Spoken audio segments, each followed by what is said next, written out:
નમસ્તે ગુજરાત, સ્વાગત છે તમારું ગુજરાત ખબર યુટ્યુબ ચેનલમાં। રોજ નવા સમાચાર જાણવા માટે ગુજરાત ખબર યુટ્યુબ ચેનલને સબસ્ક્રાઈબ કરો। આજના સૌથી પહેલા સમાચાર, ખેડૂતો માટે માઠા સમાચાર। પીએમ મોદીની વધુ એક ગેરંટી, પાક ધિરાણ લોન થશે માફ। આજથી થશે 7 મોટા ફેરફારો। પેટ્રોલ અને ડીઝલ થશે સસ્તું, ખેડૂતોના ખાતામાં આવશે રૂપિયા। આજના સૌથી મોટા ખેડૂત સમાચાર, ખેડૂતો માટે નવી યોજના, વિદ્યાર્થીઓને 50,000 રૂપિયાની સહાય। ગુજરાતના માટે ચિંતાજનક સમાચાર, ધોરણ 10ના વિદ્યાર્થીઓની હોલ ટિકિટ જાહેર।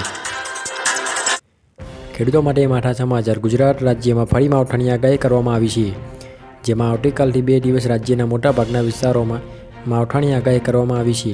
આ અંગે હવામાન વિભાગે જણાવ્યું કે રાજ્યના કેટલાક ભાગોમાં આગામી 1 થી 2 માર્ચના રોજ છૂટાછવાયા વરસાદની આગાહી કરવામાં આવી છે। 1 માર્ચ રોજ ઉત્તર ગુજરાત સૌરાષ્ટ્રના કેટલાક વિસ્તારમાં હળવા વરસાદની શક્યતા છે, જેમાં ઉત્તર ગુજરાતમાં સાબરકાંઠા, બનાસકાંઠા, અરવલ્લી, દાહોદ, મહીસાગર, પાટણ સહિત સૌરાષ્ટ્રના કચ્છ, દેવભૂમિ, દ્વારકા અને ગીર સોમનાથમાં હળવા વરસાદની શક્યતા છે। પીએમ મોદીની વધુ એક ગેરંટી, વડાપ્રધાન નરેન્દ્ર મોદીએ થોડા દિવસો પહેલા પીએમ સૂર્ય ઘર મફત વીજળી યોજનાની જાહેરાત કરી હતી। આ યોજનાની હવે મંજૂરી મળી ગઈ છે। કેન્દ્રીય મંત્રી અનુરાગ ઠાકુરે કહ્યું છે કે આ યોજના હેઠળ 1 કરોડ ઘરોને 300 યુનિટ મફત વીજળી અને વાર્ષિક 15,000 રૂપિયાની બચત થશે, જેમાં સરકારે 3 કિલોવોટ સુધીના સોલાર પ્લાન્ટ માટે 60% સબસિડી આપશે। ત્યારબાદ 1 કિલોવોટ વધુ વધારવી હશે તો 40% સબસિડી આપવામાં આવશે। દરેક પરિવારને સોલાર લગાવવા માટે 78,000 રૂપિયાની સબસિડી મળશે। આ યોજના હેઠળ 75,000 કરોડનું બજેટ મંજૂર કરવામાં આવ્યું છે। ગુજરાતના ખેડૂતો માટે સારા સમાચાર, પાક ધિરાણ લોન થશે માફ। ગુજરાતના દરેક ખેડૂતો માટે પાક ધિરાણ લોનને લઈને આવ્યા મહત્વના સમાચાર। લીધેલી લોનને નવા જૂની કરવા માટે ખેડૂતો પાસે કેશ પેમેન્ટને બદલે ડાયરેક્ટ બેંકોમાંથી ઓટો રિવ્યૂ કરી આપવામાં। બેંકના લોનના પૈસા ભરવા માટે બહારથી વ્યાજવા પૈસા લાવીને વ્યાજના પૈસા ભરે છે, જેથી ખેડૂતોને ઓટો રિન્યૂની સુવિધામાં આપીને ખેડૂતોને થોડી રાહત આપવામાં આવે તેવી ખેડૂતો અરજી કરી રહ્યા છે। આજથી થશે 7 મોટા ફેરફારો। આજથી માર્ચ મહિનો શરૂ થયો છે। દર મહિનાની 1લી તારીખે દેશમાં ઘણા ફેરફારો થાય છે। આજે પણ દેશમાં ઘણા ફેરફારો થવાના છે। આ ફેરફારોની સીધી અસર સામાન્ય માણસના ખિસ્સા પર પડશે।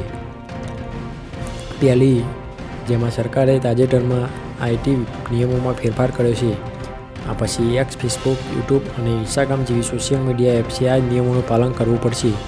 જો 1 માર્ચથી સોશિયલ મીડિયા પર ખોટા તથ્યો વગર કોઈ સમાચાર પ્રસારિત થશે તો તેના માટે દંડ વસૂલવામાં આવશે। પેટ્રોલ અને ડીઝલ થશે સસ્તું। ટૂંક સમયમાં પેટ્રોલ અને ડીઝલના ભાવમાં ઘટાડો થવાની સંભાવના છે। એ પણ 1 રૂપિયા નહીં, પરંતુ 100 થી 11 રૂપિયા સુધી સસ્તું થઈ શકે છે। સૂત્રોનું માનીએ તો માર્ચમાં તેની જાહેરાત થઈ શકે છે। એક રિપોર્ટ પ્રમાણે ફૂડ ઓઇલના ભાવ પણ ટેકો આપી રહ્યા છે। ભારતીય ઓઇલ કંપનીઓ સતત નફો કરી રહી છે। આવી સ્થિતિમાં સામાન્ય માણસને પણ પેટ્રોલ અને ડીઝલના ભાવમાં થોડી રાહત મળી શકવી જોઈએ। ખેડૂતોના ખાતામાં આવશે રૂપિયા, કેન્દ્ર સરકાર ખેડૂત, કારીગરો અને શ્રમિકોને પ્રોત્સાહન આપવા માટે તૈયાર છે। પીએમ વિશ્વકર્મા યોજનાની શરૂઆત 17 સપ્ટેમ્બરથી કરવામાં આવી છે। આ યોજના હેઠળ લાભાર્થીઓને રાહત વ્યાજ દરે call letter, free business development loan ઉપરાંત ઈ-વાઉચર અથવા ERUPI દ્વારા ટૂલકિટ સહાય આપવા તરીકે 15,000 રૂપિયા પર મળશે। આ યોજના બિઝનેસ શરૂ કરવા માટે તેને વધારવા પ્રથમ તબક્કાના 1 લાખની લોન આપે છે। બીજા તબક્કા દરમિયાન આ યોજના કામદારોને 2 લાખ રૂપિયાની લોન રાહત લોન પૂરી પાડે છે। આના વ્યાજ દર મહત્તમ 5% રહેશે। આજના સૌથી મોટા ખેડૂત સમાચાર, અમરેલી જિલ્લામાં મોટાભાગના ખેડૂતો દ્વારા કપાસ, મગફળી, સોયાબીન, ઘઉં, ચણા તેમજ તલ, સફેદ અને કારાનું વાવેતર કરવામાં આવ્યું હતું। સાવરકુંડલા યાર્ડમાં મોટી મગફળીના 1,311 રૂપિયા ભાવ મળ્યો। સાવરકુંડલા માર્કેટિંગ યાર્ડમાં કપાસનો ભાવ 1,500 રૂપિયાથી 1,700 રૂપિયા સુધીનો નોંધાયો। આજે કપાસની 1,500 મણની આવક નોંધાઈ હતી। આ સિવાય સાવરકુંડલામાં યાર્ડમાં ચણાની જણસીની આવક કરવામાં આવી હતી। ચણાનો ભાવ 1,100 રૂપિયાથી લઈને 1,500 રૂપિયા બોલાયો હતો। ખેડૂતો માટે નવી યોજના, દેશના ખેડૂતો માટે સારા સમાચાર। ખેડૂતોની આવક બમણી કરવા માટે સરકાર થ્રેશિંગ મશીન પર 2,50,000 રૂપિયાની સબસિડી આપી રહી છે। કેન્દ્રએ આ માટે ઘણા પગલાં લીધા છે। આ માટે કેન્દ્રએ ખેડૂતો માટે કૃષિ યાંત્રીકરણ યોજના નામની યોજના શરૂ કરી છે. રાજ્યમાં લગભગ 80% ખેડૂતો નાના અને શ્રીમંત જમીન ધારકો છે. સ્વાભાવિક છે કે તેની આવક પણ ઘણી ઓછી છે. આવા ખેડૂતોને મદદ કરવા માટે આ યોજના શરૂ કરવામાં આવી છે. આ યોજનાના નાના અને શ્રીમંત ખેડૂતો, મહિલા ખેડૂતો, અનુસૂચિત જાતિ અને જનજાતિ માટે સબસિડી આપવામાં આવે છે. વિદ્યાર્થીઓને 50,000 રૂપિયાની સહાય. ગુજરાત સરકાર દ્વારા નમો લક્ષ્મી યોજના જાહેર કરવામાં આવેલ છે.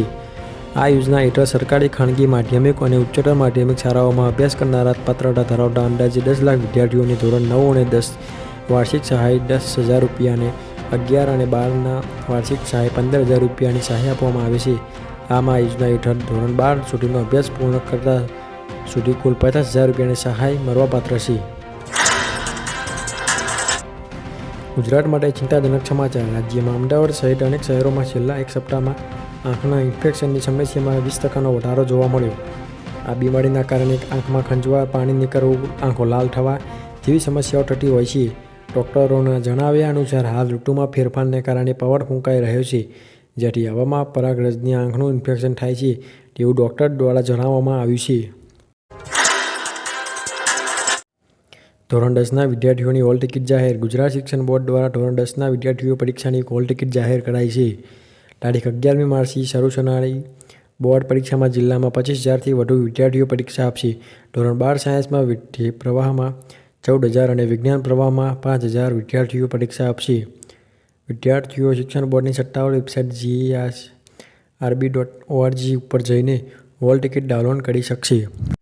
જો તમને અમારી ચેનલનો વિડીયો પસંદ આવ્યો હોય તો વિડીયોને લાઇક કરજો અને ચેનલને સબસ્ક્રાઈબ કરજો.